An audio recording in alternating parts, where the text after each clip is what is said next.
Hi, welcome to sweet to hills. ഞങ്ങളങ്ങനെ ഉത്തരാഖണ്ഡിലെ വളരെ ഫേമസ് ആയിട്ടുള്ള ഒരു ടൂറിസ്റ്റ് സ്പോട്ടായ നൈനിത്താൾ എന്ന് പറഞ്ഞ സ്ഥലം വിസിറ്റ് ചെയ്യാൻ വേണ്ടി പോവുകയാണ്. ആക്ച്വലി ഞാൻ എൻ്റെ ജോലിയുടെ ആവശ്യത്തിനായി രുദ്രാപൂർ എന്ന് പറഞ്ഞ ഒരു സിറ്റി, അവിടെ നിന്നും നൈനിത്താളിൽ നിന്നും 71 കിലോമീറ്റർ അകലെയുള്ള സിറ്റിയിലാണ് ഞാൻ താമസിക്കുന്നത്. 2 ദിവസമായി ഞാൻ വന്നിട്ടിവിടെ. അപ്പോൾ എൻ്റെ ജോലി 1 മണിക്ക് കഴിഞ്ഞപ്പോൾ ഞാനൊരു 2 മണിയോടുകൂടി നൈനിത്താൾ വിസിറ്റ് ചെയ്യാൻ വേണ്ടിയിട്ട് ഞങ്ങളുടെ യാത്ര ആരംഭിച്ചു.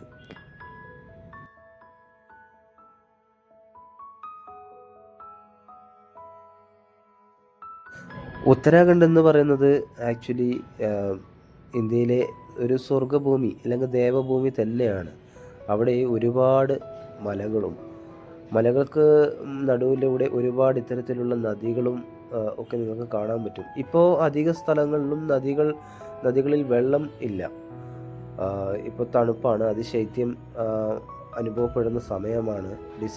നവംബർ, ഡിസംബർ, ജനുവരി, ഫെബ്രുവരി മാസങ്ങളിൽ അതിശൈത്യമാണ്. ഇന്നൊക്കെയെന്ന് വെച്ച് കഴിഞ്ഞാൽ നല്ല തണുപ്പാണ് കേട്ടോ. നമ്മൾ രുദ്രാപൂരിൽ നിന്നും വരുന്ന സമയത്ത് ഞങ്ങൾക്കൊരു 20-22 ഡിഗ്രി സെൽഷ്യസ് ഒക്കെ ആയിരുന്നു തണുപ്പ്. പക്ഷേ ഞങ്ങൾ ഈ മലയെ ഇങ്ങനെ കയറാൻ തുടങ്ങുമ്പോൾ ആ തണുപ്പിൻ്റെ ശക്തിയും കൂടാൻ തുടങ്ങി. നിങ്ങൾക്ക് കുറച്ച് ദൂരമൊക്കെ കഴിഞ്ഞപ്പോൾ ഈ മല ഇങ്ങനെ ചുരം കയറി പോകാൻ വേണ്ടിയിട്ട് 2 വഴികളുണ്ട്. ഒന്ന് ഫുള്ളി ചുരം കയറി പോകുന്ന ഒരു വഴിയും, രണ്ടാമത് കുറച്ച് ദൂരം ചുരവും പിന്നീട് നിരപ്പായ കാടുകളോട് കൂടിയ വഴികളും ഒക്കെ അടങ്ങിയ ഒരു രണ്ടാമത്തെ ഒരു റൂട്ട് കൂടി ഉണ്ട്. ഞങ്ങൾ കയറുമ്പോൾ ആ ചുരത്തിലേക്കൂടെയാണ് കയറിയത്.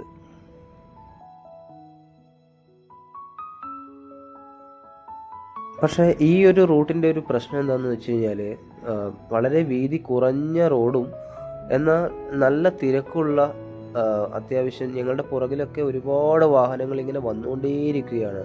നമുക്കിപ്പോൾ ഒരു സ്ഥലത്തേക്ക് വണ്ടി ഒന്ന് ഒതുക്കാൻ വേണ്ടിയിട്ട് പറ്റില്ല. അത്തരത്തിലുള്ള ഒരു ഹില്ലാണിത്. ഇതിൻ്റെ വീതി വളരെ കുറവാണ്. കണ്ടില്ലേ, വളരെ അപൂർവമായി തിരിച്ചു വരുന്ന വണ്ടികളൊക്കെയാണ് ചെറിയ രീതിയിൽ അവരെ വണ്ടി ഒതുക്കി അതിൻ്റെ സീനറീസൊക്കെ ആസ്വദിക്കുന്നത് കാണുന്നത്. ഈ കയറ്റത്തിലൊക്കെ വളരെ ഡേഞ്ചറസ് ആണ്. സോ അതുകൊണ്ട് ഞങ്ങൾക്ക് അധിക സ്ഥലങ്ങളിലൊന്നും നിർത്താൻ പറ്റിയില്ല. ഞങ്ങൾക്ക് ഇങ്ങനെ പോകുന്ന വഴിയിൽ അതിൻ്റെ ഭംഗിയൊക്കെ ഇങ്ങനെ ആസ്വദിച്ച് പോവുക എന്ന് മാത്രമേ പറ്റുള്ളൂ ഈ ഒരു കയറ്റത്തിൽ.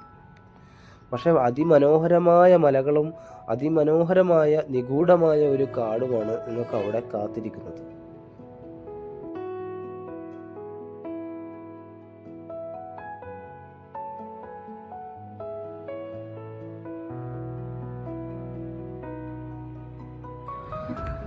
പിന്നെ ഈ ഡിസംബർ, നവംബർ, ജനുവരി, ഫെബ്രുവരി മാസങ്ങളിലൊക്കെ നൈനിത്താൾ വിസിറ്റ് ചെയ്യുന്നവരോട് ഒരു ശ്രദ്ധയ്ക്ക് വേണ്ടി ഞാൻ പറയുകയാണ്, നിങ്ങൾ പോകുമ്പോൾ എന്തായാലും നിങ്ങൾ നല്ല തരത്തിലുള്ള ഒരു സ്വെറ്റർ ധരിക്കുകയും അതേപോലെ തന്നെ കൈകളിലൊക്കെ നല്ല ഗ്ലൗസുകളൊക്കെ വാങ്ങി വെക്കുകയും വേണം. കാരണം എന്ന് വെച്ച് കഴിഞ്ഞാൽ ഇതിൻ്റെ മുകളിലേക്ക് കയറുന്തോറും എൻ്റെ കൈയൊക്കെ ഫ്രീസായി പോയി.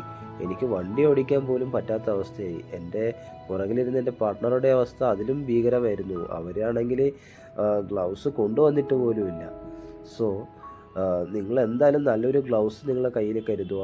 അത്യാവശ്യം ചൂടുവെള്ളമൊക്കെ കരുതി ഒരു ഫ്ലാസ്ക് കൂടി ഉണ്ടെങ്കിൽ അത് ബെറ്റർ ആയിരിക്കും.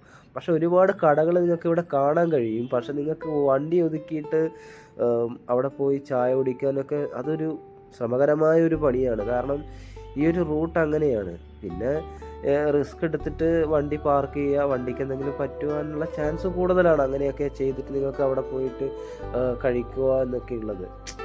കാരണം വെച്ചാൽ അത്രത്തോളം കെയർലെസ് ആയിട്ടുള്ള ഒരു ഡ്രൈവിംഗ് ആണ് ഉത്തരാഖണ്ഡുകാരുടേത്. ഇവിടെയുള്ള നേറ്റീവ് ആയിട്ടുള്ള ആളുകൾ വളരെ സ്പീഡിലാണ് ഡ്രൈവ് ചെയ്യുന്നത്. പെട്ടെന്നൊക്കെ തിരിക്കുകയും ഒക്കെ ചെയ്യുമ്പോൾ നമുക്കത് മനസ്സിലാവും ഇവിടെ വന്നു കഴിഞ്ഞാൽ.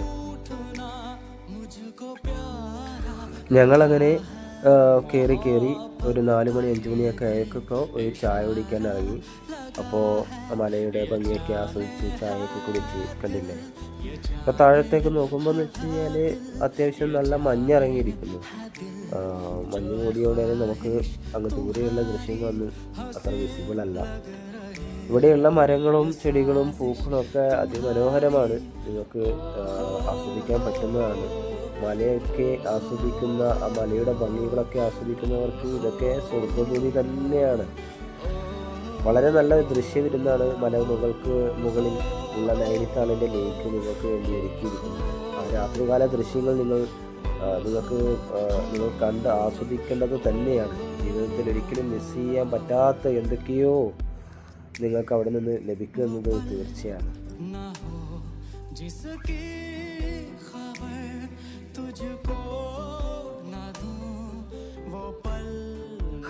വളരെയധികം തണുപ്പ് അനുഭവപ്പെടുന്ന ഒരു സ്പോട്ടാണ് ഈ നൈനിത്താളിൻ്റെ ലേക്ക്. ഈ ഒരു സമയങ്ങളിൽ, ഈ ഒരു സീസണിൽ ഞങ്ങൾക്ക് മൊബൈൽ പിടിക്കാൻ പോലും, ഗ്ലൗസ് ഇട്ടിട്ട് പോലും പിടിക്കാൻ ഞങ്ങൾക്ക് പറ്റുന്നുണ്ടായിരുന്നില്ല. അത്രത്തോളം ഞങ്ങൾക്ക് ആ ഒരു തണുപ്പിൻ്റെ കാഠിന്യം ഭയങ്കരമായിരുന്നു. അതുകൊണ്ട് തന്നെ എൻ്റെ ഫോട്ടോസിലൊന്നും അത്ര ഒരു ക്ലാരിറ്റി നിങ്ങൾക്ക് കാണാൻ കഴിയില്ല. പക്ഷേ നിങ്ങൾക്ക് അവിടെ നിന്ന് ലഭിക്കുന്ന ഒരു വൈബ് എന്ന് പറയുന്നത് പറഞ്ഞറിയിക്കാൻ പറ്റാത്തൊരു വൈബാണ്. നിങ്ങൾ എന്തായാലും ഇതൊന്ന് മസ്റ്റ് വാച്ചായി നിങ്ങളിവിടെ എത്തിച്ചേരേണ്ടതാണ് എന്നാണ് ഞാൻ പറയുന്നത്. കാരണം ഞാൻ ഹൈലി റെക്കമെൻഡ് ചെയ്യുന്നൊരു സ്പോട്ടാണ്. കണ്ടില്ല, ഈ നൈനിത്താളിൻ്റെ ലേക്കിലും മുഴുവൻ ഒരുപാട് മത്സ്യങ്ങളുണ്ട്. ഇതിൻ്റെയൊക്കെ ഭംഗിയൊക്കെ കണ്ട് ആസ്വദിക്കണമെങ്കിൽ രാവിലെ തന്നെ വരണം. ഞങ്ങൾക്ക് ഈ ഒരു ടൈം അതിനൊന്നും സമയമില്ല. ഞങ്ങൾ അടുത്ത ടൈം എന്തായാലും വന്ന് ഇതൊക്കെ പകർത്തുന്നതാണ്.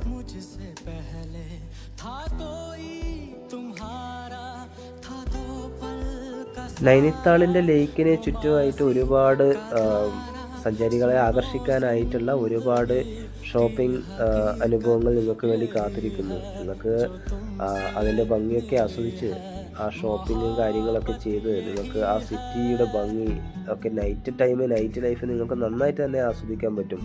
അത്യാവശ്യം നല്ല തരത്തിലുള്ള റഷായിട്ടുള്ള ഏരിയ, ഒരുപാട് ടൂറിസ്റ്റുകൾ ഇവിടെ ഉണ്ട് കേട്ടോ. അതിമനോഹരമാണ്. നിങ്ങൾക്ക് ഇവിടെ എത്തിച്ചേർന്ന് കഴിഞ്ഞാൽ നിങ്ങൾക്ക് അനുഭവപ്പെടുന്നത് അതിമനോഹരമായ അനുഭവങ്ങളായിരിക്കും. ഒരുപാട് ആളുകളുണ്ട്. മല കയറുമ്പോൾ നമുക്ക് അധികം ആളുകളെയൊന്നും മല കാണാൻ കഴിയില്ല എങ്കിലും ഇവിടെ ഒരുപാട് വാഹനങ്ങൾ പാർക്ക് ചെയ്തിരിക്കുന്നതും ഒരുപാട് ആളുകൾ എത്തിച്ചേർന്നിരിക്കുന്നതും ഒക്കെ നിങ്ങൾക്ക് കാണാൻ പറ്റും. അതിമനോഹരമായ ഉത്തരാഖണ്ഡിലെ ഒരു ടൂറിസ്റ്റ് സ്പോട്ടാണ് നൈനിത്താൾ എന്ന് പറയുന്നത്. നിങ്ങളുടെ ജീവിതത്തിൽ എപ്പോഴെങ്കിലും നിങ്ങൾ ഉത്തരാഖണ്ഡ് വരികയാണെങ്കിൽ നൈനിത്താൾ മസ്റ്റ് വാച്ചായി നിങ്ങൾ കരുതുകയും ഈ ടൂറിസ്റ്റ് സ്പോട്ട് അനുഭവിക്കുകയും ചെയ്യണമെന്ന് ഞാൻ ഹൈലി റെക്കമെൻഡ് ചെയ്യുന്നു. അപ്പോൾ ശരി, അടുത്ത വീഡിയോയുമായി കാണാം. ബൈ.